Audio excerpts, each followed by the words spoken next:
campanha para a manutenção do nosso grupo. Participe acessando o nosso site. Irmãos, abrindo o Evangelho segundo o Espiritismo, hoje nos caiu a lição do capítulo 7, Bem-aventurados os pobres de espírito. E dentro desse capítulo, as instruções dos espíritos sobre o orgulho e a humildade. Então vamos analisar o item 12, que foi a lição que nos caiu. Homens, por que vos queixais das calamidades que vós mesmos amontoastes sobre as vossas cabeças? Desprezastes a santa e divina moral do Cristo. Não vos espanteis, pois, que a taça da iniquidade haja transbordado de todos os lados. Generaliza-se o mal-estar. A quem inculpar senão a vós, que incessantemente procurais esmagar-vos uns aos outros? Não podeis ser felizes sem mútua benevolência. Mas como pode a benevolência coexistir com o orgulho? O orgulho, eis a fonte de todos os vossos males. Aplicai-vos, portanto, em destruí-lo, se não lhe quiserdes perpetuar as funestas consequências. Um único meio se vos oferece para isso, mas infalível. Tomardes para a regra invariável do vosso proceder a lei do Cristo, lei que tendes repelido ou falseado em sua interpretação. Porque haveis de ter em maior estima o que brilha e encanta os olhos do que o que toca o coração? Por que fazeis do vício na opulência objeto de vossas adulações, ao passo que desdenhais do verdadeiro mérito na obscuridade? Apresente-se em qualquer parte um rico debochado, perdido de corpo e alma, e todas as portas se lhe abrem. Todas as atenções são para ele, enquanto ao homem de bem, que vive do seu trabalho, mal se dignam todos de saudá-lo com ar de proteção. Quando a consideração dispensada aos outros se mede pelo ouro que possuem ou pelo nome que usam, que interesse podem eles ter em se corrigirem de seus defeitos? Dar-se-ia o inverso se a opinião geral fustigasse o vício dourado, tanto quanto o vício em andrajos. Mas o orgulho se mostra indulgente para com tudo o que lisonjeia. Século de cupidez e de dinheiro, dizeis. Sem dúvida. Mas por que deixastes que as necessidades materiais sobrepujassem o bom senso e a razão? Porque há de cada um querer elevar-se acima do seu irmão? Desse fato sofre hoje a sociedade as consequências. Não esqueçais que tal estado de coisas é sempre sinal certo de decadência moral. Quando o orgulho chega ao extremo, tem-se um indício de queda próxima. Porquanto Deus nunca deixa de castigar os soberbos. Se por vezes consentem que eles subam, é para dar-lhes tempo à reflexão e a que se emendem, sob os golpes de que, quando em quando, lhes desferem no orgulho para os advertir. Todavia, em lugar de se humilharem, eles se revoltam. Então, cheia medida, Deus os abate completamente, e tanto mais horrível lhes é a queda, quanto mais alto hajam subido.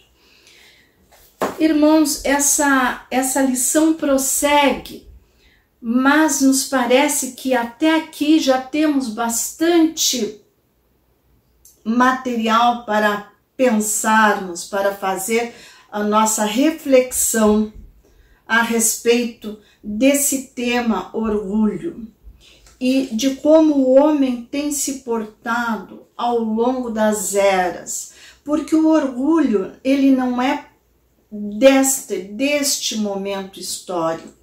O orgulho tem acompanhado o homem desde sempre. Sempre o homem fez uso desses pensamentos que lhe entorpecem a nobreza para justificar as coisas que ele quer fazer e as coisas que ele quer buscar, geralmente dentro da esfera material. Então, materialmente considerando, o homem orgulhoso, ele se dá o direito, e do orgulho também deriva o egoísmo, o homem orgulhoso se dá o direito de fazer aquilo que ele quer fazer, de se atribuir uma importância que absolutamente não tem.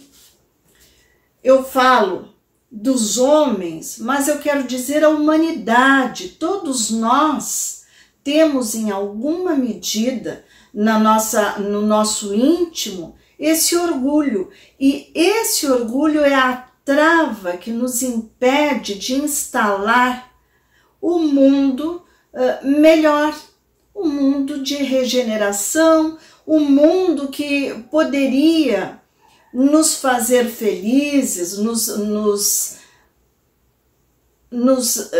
trazer unidos e alimentados tanto de corpo como de alma.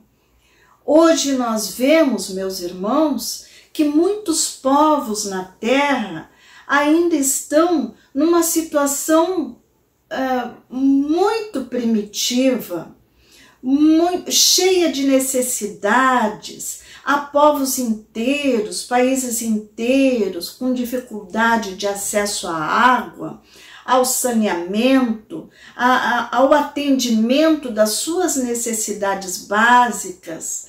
Há muitas pessoas que passam fome, que não têm como acessar um tratamento médico, que não tem como fazer as coisas ao lado de outros que não sabem o que vão fazer com o dinheiro. Então esse dinheiro serve para esses outros para o cometimento de excessos, de coisas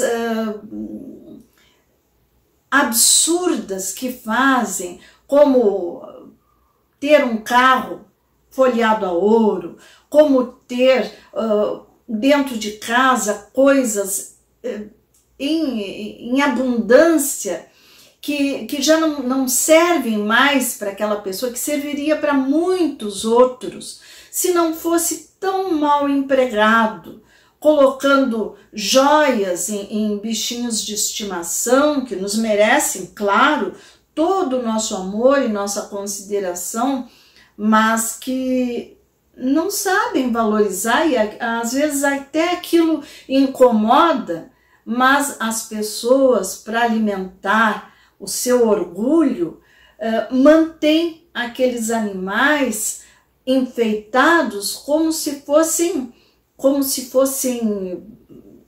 bibelôs que não são. Então nós vemos de um lado a humanidade a braços com todas as dificuldades básicas que podemos imaginar, morrendo sem condições, e de outro lado vemos pessoas com riquezas imensas, vivendo no desperdício. E não podemos dizer que aqueles que hoje sentem tantas faltas, se tivessem a mesma quantidade de posses, de condições de dinheiro, não fariam a mesma coisa. Porque o homem, ele se atribui, dependendo do local, das condições que tem, ele se atribui condições especiais. Há muitos de nós que vivem na escassez, mas que mesmo assim não aceitam auxílio de nenhuma parte, porque seu orgulho não lhes permite. Então, quando é que nós vamos ser mais fraternos? Quando é que nós vamos aprender a doar aquilo que nos sobra? E quando é que o outro vai aprender a receber? Porque também precisa saber receber. Quando é que nós vamos conseguir colocar em prática os ensinamentos de Jesus? O que Jesus nos disse? Que somos irmãos. Então, se nós somos irmãos e essa fraternidade em Deus existe, nos anima, se nós somos irmãos, como permitimos que os nossos irmãos padeçam enquanto nos sobram condições? Nós deixamos de fazer pelos outros, às vezes porque não pensamos no outro. Não é nem que nós não queiramos ajudar, simplesmente não nos toca, não toca o nosso coração. Não queremos tomar conhecimento, nos omitimos. E a omissão, nesse caso, ela é tão danosa como uma ação, porque nós deixamos de fazer aquilo que podíamos fazer sem qualquer sacrifício, em benefício daquele que nada tem. Mas, como Deus é justo, nós sabemos que existe uma lei de ação e reação. Hoje, podemos estar muito bem posicionados na vida, podemos ter dinheiro, reservas bancárias, bens em quantidade, e isto não nos garante que será sempre assim. Se nós não fizermos alguma coisa útil, não só para nós e para nossa família, mas para outras pessoas que estejam em necessidade, nós estamos passando um recado para Deus de que não estamos amadurecidos, que não queremos seguir os ensinamentos do Cristo, não estamos preparados para um mundo melhor. E isso gera consequências, porque se não estamos preparados para um mundo melhor, o mundo vai melhorar. E nós que não estamos preparados, teremos que ir para um mundo que não seja tão bom. Aí a justiça de Deus. E nesses últimos tempos que nós temos sempre conversado a respeito, lido, muitos dos nossos irmãos espíritas têm se dedicado a trazer esclarecimentos sobre essa transição planetária que significa a mudança, a promoção da Terra a um patamar de espíritos que reencarnarão aqui um pouco mais evoluídos, numa situação um pouco melhor. Não quer dizer que a Terra vai se converter num paraíso, mas essa questão do orgulho será vencida. Essa questão do egoísmo igualmente, porque nós não podemos continuar do jeito que estamos em um mundo já mais depurado. O mundo se depura porque os espíritos que nascem no mundo são mais evoluídos. E nós temos que nos esforçar para herdar a terra melhorada. onde o mal ainda vai existir, porque o mal só vai deixar de existir num mundo feliz, num mundo totalmente purificado. Então, em alguma medida, o mal vai existir, mas não será dominante. Ele não vai ser tão dominante como está neste momento. A moralidade vai mudar, as coisas que nós pensamos e queremos terão que mudar, porque esses espíritos que têm nascido na Terra, eles são voltados para valores mais altos. O mundo é assim como nós estamos vendo há muito tempo. Mas há já um número grande de pessoas que estão comprometidas com o meio ambiente, com o bem do outro, com os pensamentos bons, com as preces. Há pessoas que estão cultuando isso. E nós olhamos e vemos que há uma desorganização generalizada, onde os valores estão invertidos, onde as coisas que eram valorizadas hoje não são mais apreciadas. E tudo aquilo que se constituía em coisas que eram repelidas pela sociedade, hoje é aquilo que a sociedade busca. Porque um grande número de pessoas estão voltadas para os valores, para os interesses materiais. Não querem saber de colocar em prática a mensagem de Jesus.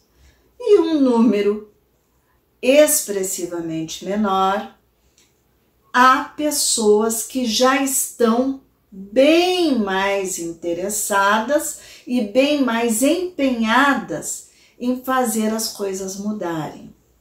Então, quando chegar o momento azado, já tem acontecido, segundo relatos que se lê nos livros do Chico, já tem havido a transferência de muitos espíritos rebeldes para um outro planeta, um planeta de provas e expiações como este, o mais primitivo ainda, dependendo da necessidade do espírito. Isso já está acontecendo. Nós temos é que manter a nossa fé, confiar que Jesus está conduzindo este barco, que embora esteja navegando por um mar revolto, cheio de imprevistos, que a tempestade está armada e se abate sobre nós com toda a sua fúria, nós temos que nos manter firmes no pensamento, no desejo e na fé de que Jesus está conosco. Ele disse que ele estaria conosco e que aquele que perseverasse até o fim seria salvo. Dá para entender que é salvo dessas modificações, pode-se entender isso, dessas modificações, dessa transição em que muitos sofrerão novamente o degredo. Houve o primeiro degredo de Capela para este planeta, porque Capela também ascendeu a uma situação melhor. E agora a segunda leva, né? O segundo momento em que isso vai acontecer é agora, porque também a Terra está melhorando.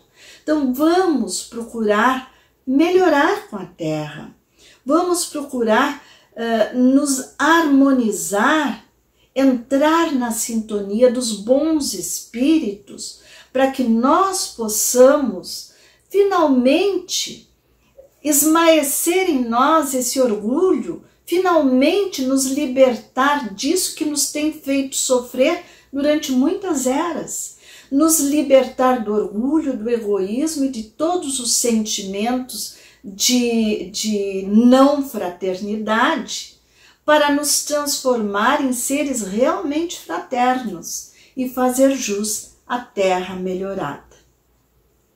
Então, agora nós vamos passar para as preces e irradiações. Irmãos, vamos unir as nossas almas confiantes para dedicar nosso pensamento e sentimentos fraternos para quem precisa, quem está carente de saúde e de paz. Convidamos todos os irmãos a manterem seus corações e pensamentos vibrando nas preces que faremos a Deus a partir deste momento, em favor daqueles a quem endereçarmos nossas vibrações. Preces para os enfermos.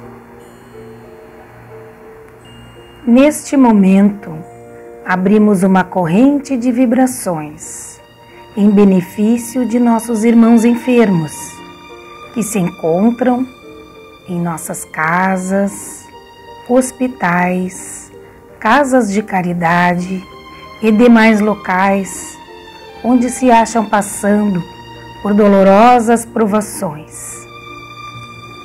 Senhor, pedimos alívio para estes irmãos, que o teu amor infinito permita que os divinos mensageiros possam deles se aproximar, suavizando-lhes o sofrimento. Senhor, se as tuas leis permitirem que possam recuperar a saúde e tenham muita coragem e esperança sob a tua misericórdia infinita. Prece para os desencarnados. Pai, lembramos com muito carinho dos nossos irmãos desencarnados, pedindo tuas bênçãos a estes irmãos queridos, que possam despertar para a vida espiritual sob a luz da verdade e do teu sublime amor, que se esclareçam, se libertem de todas as perturbações, reanimem-se e progridam, envolvidos na força da tua amorosa proteção. Prece para os lares. Pai, precisamos que o teu amor ilumine os nossos lares, afastando as trevas da incompreensão, dos vícios, do sofrimento, das perturbações espirituais. Ajuda-nos, Pai, a compreender que somos todos teus filhos, formando uma família com quem temos a necessidade de aprender a amar, auxiliando-nos uns aos outros, que em nossos lares reine a harmonia e a paz sob as tuas bênçãos divinas. Prece para a paz no mundo. Em ti, Senhor, está a força suprema do bem e da paz que governa o universo. Abençoa os dirigentes de todas as nações, especialmente os do nosso país, que saibam governar bem sob a tua proteção, no sentido da ordem e da fraternidade universal. Graças, Senhor, por estes momentos felizes e pela assistência dos bons espíritos. Abençoa-nos, seja feita a tua vontade. Despede-nos na tua paz, assim seja. Campanha para a manutenção do nosso grupo. Participe acessando nosso site